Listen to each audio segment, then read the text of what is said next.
Bonjour et bienvenue sur Technapa, la Tech à Papa. Alors il y a quelques jours, j'ai sorti un test sur la Xtool O1 Omni Printer. Voilà, le titre est un peu à rallonge. Cette fameuse imprimante 3D qui permet d'imprimer sur énormément de choses. La vidéo a été bien accueillie et a surtout suscité beaucoup de questions, que ce soit directement en commentaire, sur mon Messenger ou sur Facebook. Donc je me suis dit, j'ai commencé à répondre et j'ai répondu pratiquement à toutes les questions une par une, mais je me suis dit que c'était des questions qui étaient pertinentes pour tout le monde en fait. Et je me suis dit que c'était bien de faire une petite FAQ ou en tout cas une réponse à vos questions en vidéo, en testant s'il faut, hein, donc en imprimant sur les choses qui sont demandées si ça peut imprimer, et en donnant des sources documentées pour les autres questions. Alors, plutôt que de prendre chaque question une par une, j'ai regroupé les questions par thème, et c'est ce que je propose de passer en revue maintenant. Si ça vous intéresse, vous pouvez toujours aller voir la vidéo complète. Et puis, si vraiment ça vous intéresse et que vous comptez la commander, eh ben, il y a un lien affilié en description. Allez, c'est parti.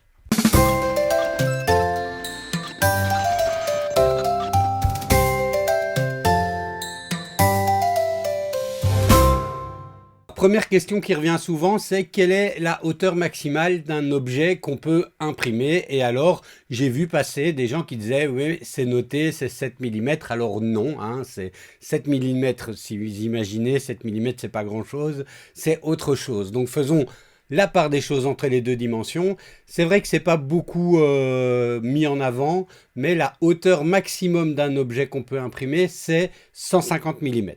La hauteur max, alors à plat un objet comme ça, hein, je ne parle pas dans le rotary, etc. À plat, c'est 150 mm entre le plateau et la tête d'impression.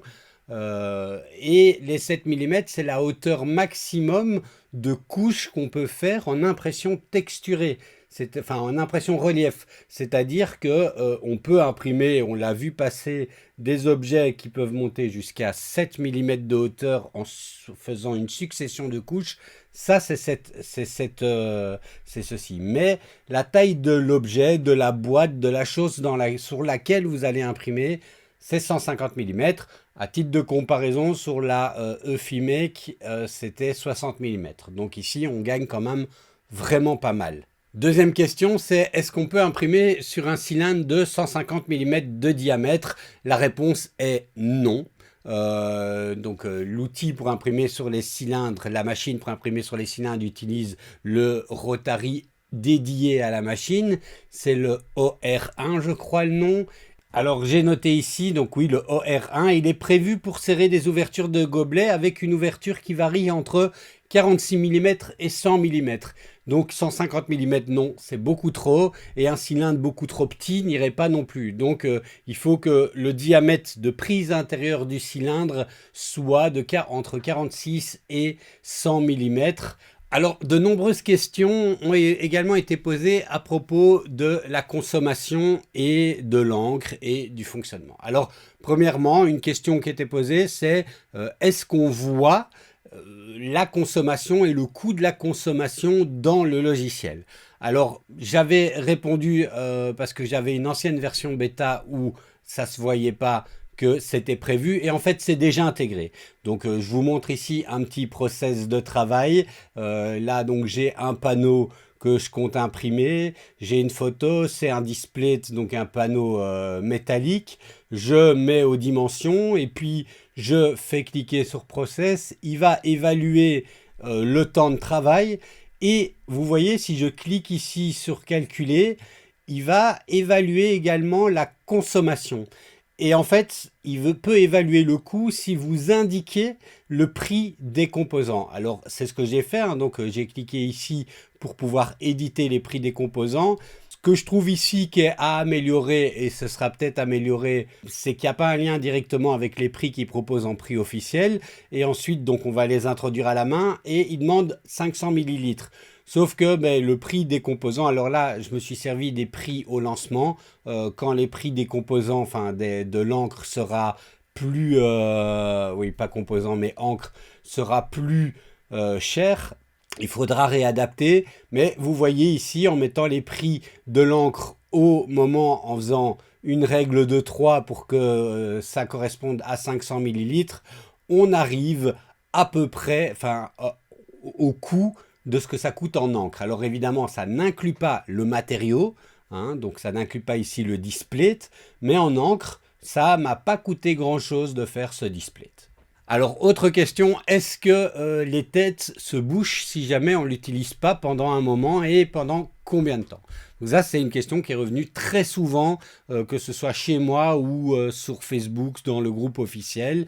Alors, Xtool propose ce qu'ils appellent le Smart Cycle 2 qui fait circuler l'encre automatiquement. Évidemment, la machine doit rester allumée et ils annoncent jusque 3 semaines de tenue en mode automatique, la machine restant simplement branchée.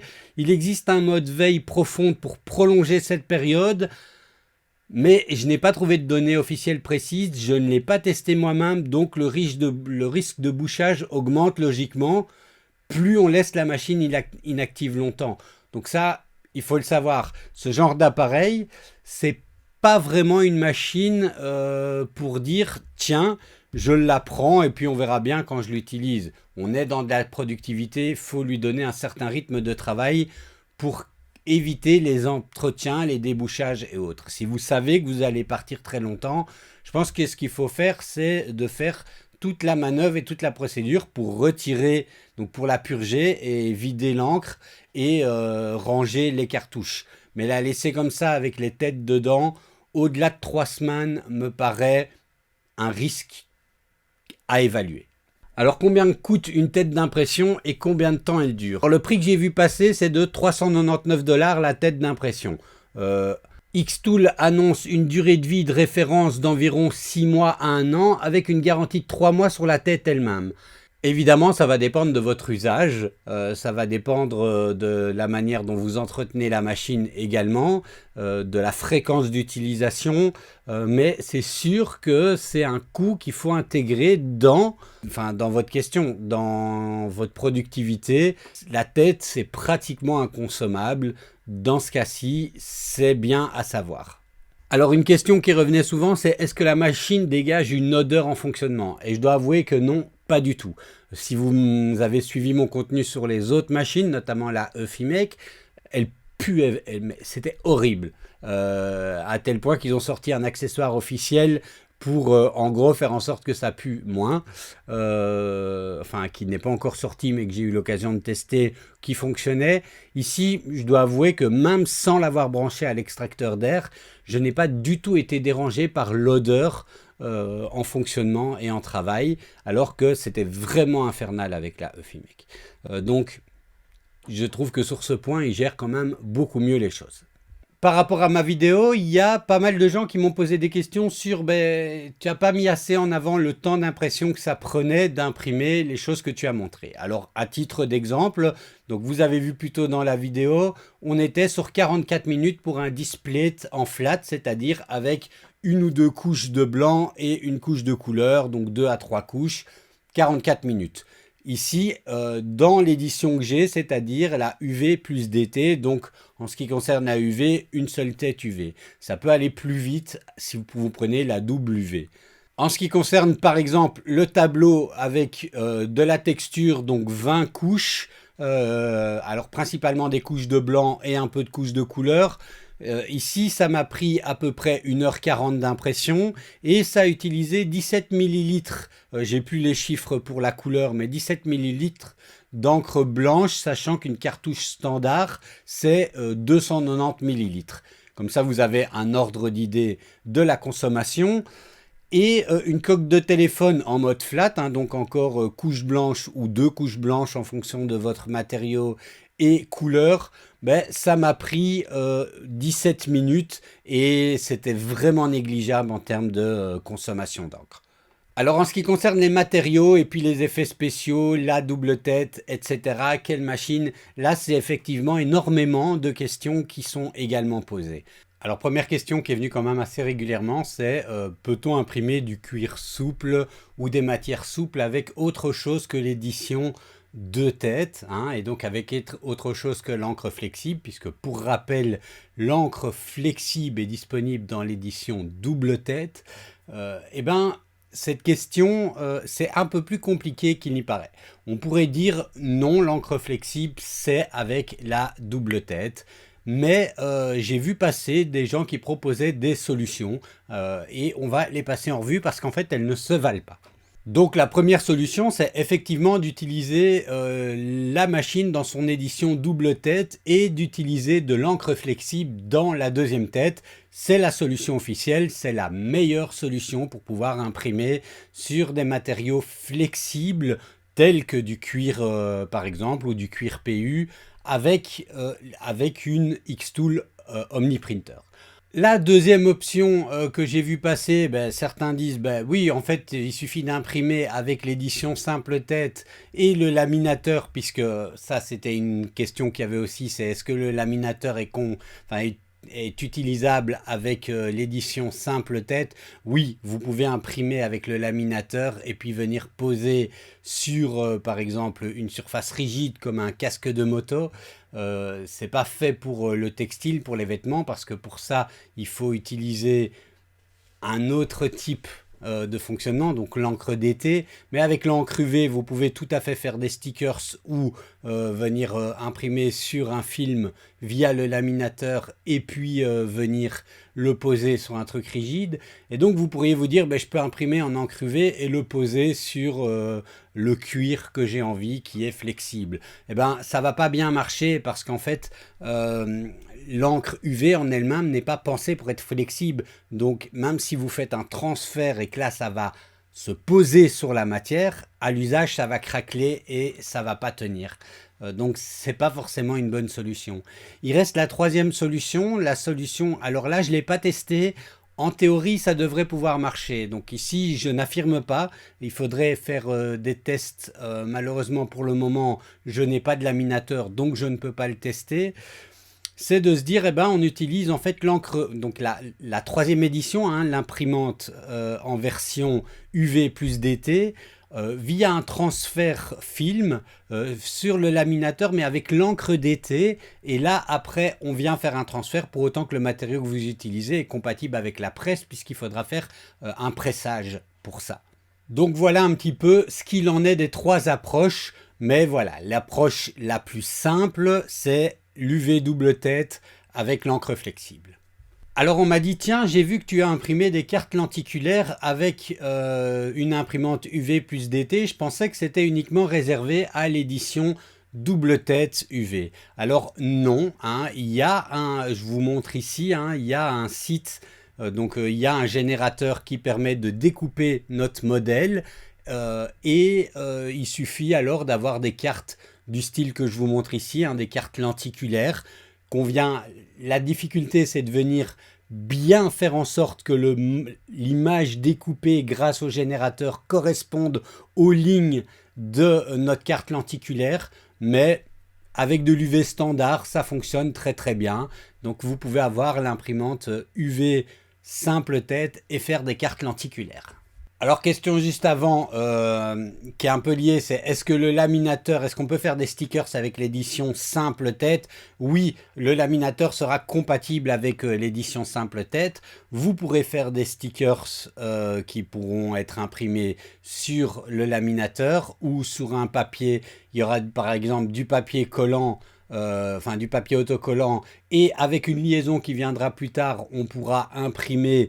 On pourra découper notre modèle avec par exemple la M2 ou un autre laser. Donc ça, c'est dans l'ordre de ce qui est possible. L'imprimante elle-même ne permettant pas la découpe. Donc ce sera une liaison dans l'écosystème qui permettra ça, mais là pour le moment c'est pas opérationnel.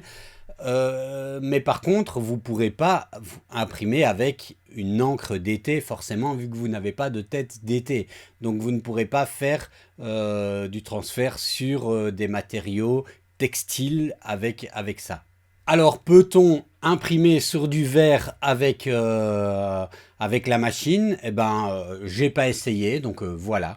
Je teste avec vous. Et vous voyez le résultat, on peut imprimer sur du verre avec la machine sans difficulté. Est-ce qu'on peut faire des plaques? Alors, une question très ciblée. Est-ce qu'on peut faire des plaques en marbre extérieur, par exemple, pour faire des plaques funéraires? Alors là, c'est une question intéressante. Je n'ai pas de plaque en marbre, donc je suis désolé, je ne peux pas faire le test. Euh, je pense que techniquement, l'encre peut se marquer sur le marbre.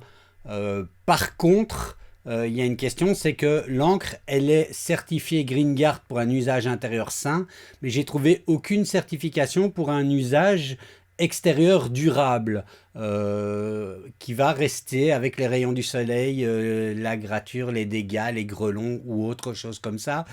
Donc, je pense qu'il faudra faire des tests et vérifier. Moi, je ne suis pas en mesure de répondre à la question.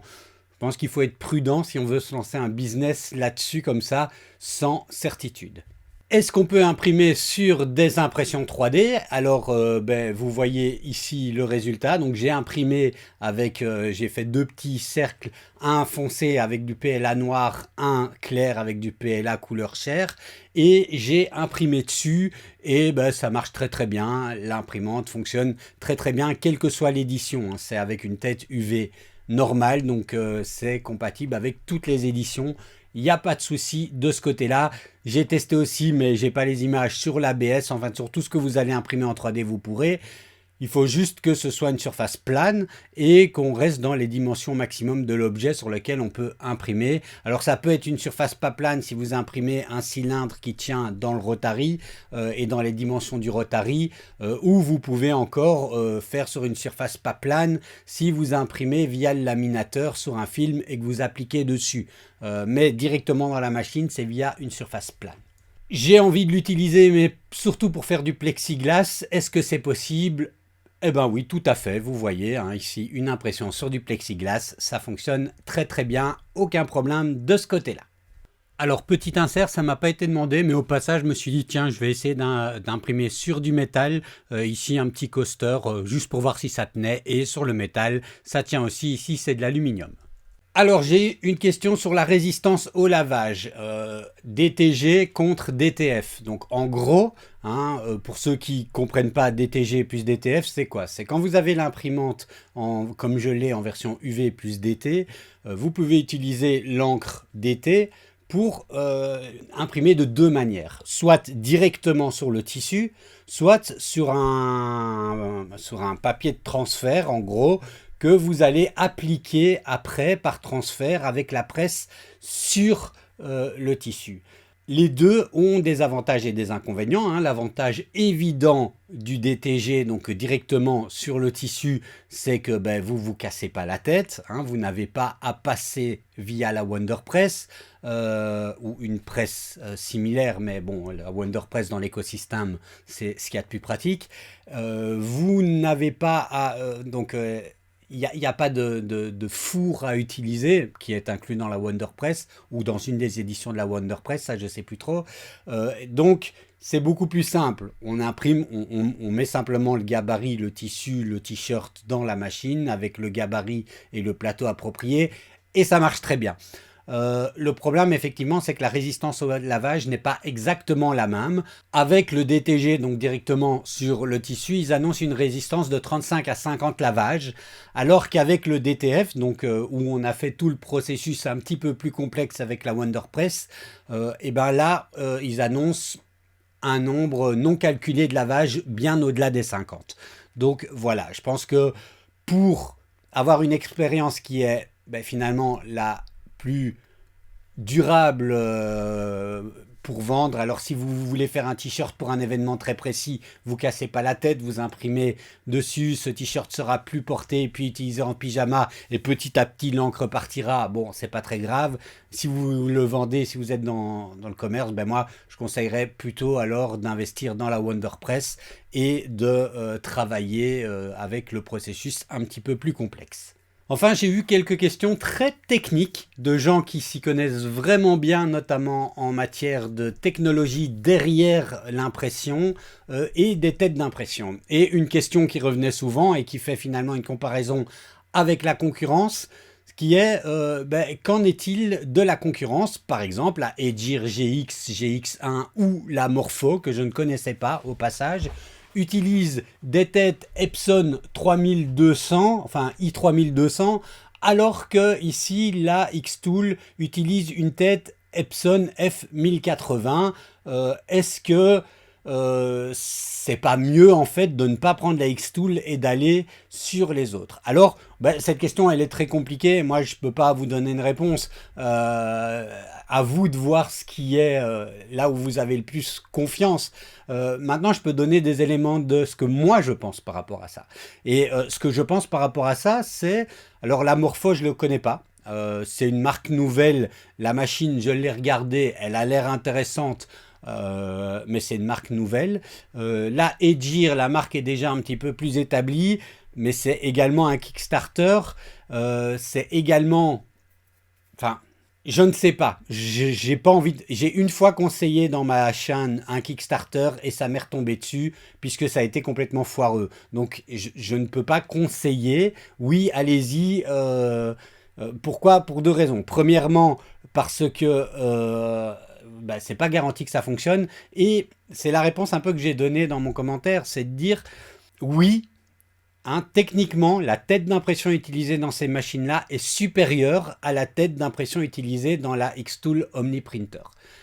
Il y a plus de canaux de distribution. On en a 6 dans la F1080, alors qu'on en a 8 dans la i3200. Donc ça permet d'avoir par exemple directement l'encre flexible également dans le flux des cartouches disponibles, ou l'encre, alors que là ici non, c'est pour ça en fait qu'il y a une édition double tête. Comme on n'a que 6 canaux différents possibles par tête, l'édition double tête c'est un peu la possibilité d'étendre le nombre d'encres différentes avec des cartouches. Alors pourquoi est-ce que on peut pas passer, changer, se dire tiens, dans la tête de la F1080, plutôt que de mettre le vernis que moi j'utilise jamais, je vais mettre de l'encre transparent, enfin je vais mettre l'encre flexible, parce que ça va boucher, parce que ça va pas fonctionner, parce que le tuyau, la tête, tout ça, ça va être le bordel incroyable, et qu'il vaut mieux avoir un canal dédié et c'est pas qu'il vaut mieux, c'est que c'est comme ça que ça doit fonctionner, un canal dédié par type d'encre. Et donc c'est pour ça qu'on peut pas changer et qu'on est sur l'utilisation de plusieurs plusieurs têtes UV. Et c'est pour ça aussi que moi personnellement j'aurais préféré avoir la W, parce que la UV plus DT, moi je suis un peu moins DT. Après ça va m'amuser, hein, va falloir que je m'y mette, mais je suis un peu moins DT, donc voilà. Alors pour revenir à la question de la comparaison entre les deux technologies, oui, mais seulement elle est beaucoup plus chère. Donc l'imprimante que vous achetez ici, moi je trouve, alors c'est quand même un budget, hein, mais quand on voit le prix de certaines machines Xtool où on se dit purée c'est un rêve, mais un rêve qui est complètement inaccessible, techniquement elle est moins chère que la Eufimec, et franchement elle fonctionne bien mieux. C'est une machine qui, si on la prend en édition simple UV, va déjà permettre énormément de choses et finalement à un coût maîtrisé dans l'écosystème Xtool. Et donc, c'est aussi grâce au fait qu'ils ont choisi cette tête d'impression-là. Ensuite, on l'a cité plus haut, les têtes d'impression, malheureusement, dans des machines comme ceci, n'ont pas une durée de vie illimitée. Elles se remplacent au bout d'un moment et le coût du remplacement aura été beaucoup plus important. Donc c'est un choix qu'ils ont fait, un choix de la maîtrise de coût, avec une tête quand même qui a fait... La F1080, c'est la tête qui a utilisé dans la majeure partie des imprimantes sur le marché industriel pour le moment. Et voilà, c'est une tête qui a fait ses preuves et qui est maîtrisée au niveau du rapport qualité-coût, alors que, ou performance-coût, alors que la i3200 est une tête un petit peu plus récente qui est moins amortie et qui a un très bon rapport qualité et performance, mais moins coût. Voilà. Donc ça, c'est un petit peu ce que j'avais à dire à ce propos-là. N'hésitez pas, si vous avez encore des questions, à les mettre en commentaire. Je ferai peut-être une deuxième vidéo questions s'il y a encore plein d'autres questions, ou des shorts ciblés si je n'ai que quelques petites questions. Mais voilà, hein, merci d'avoir regardé cette vidéo, puis moi je vous dis à la prochaine.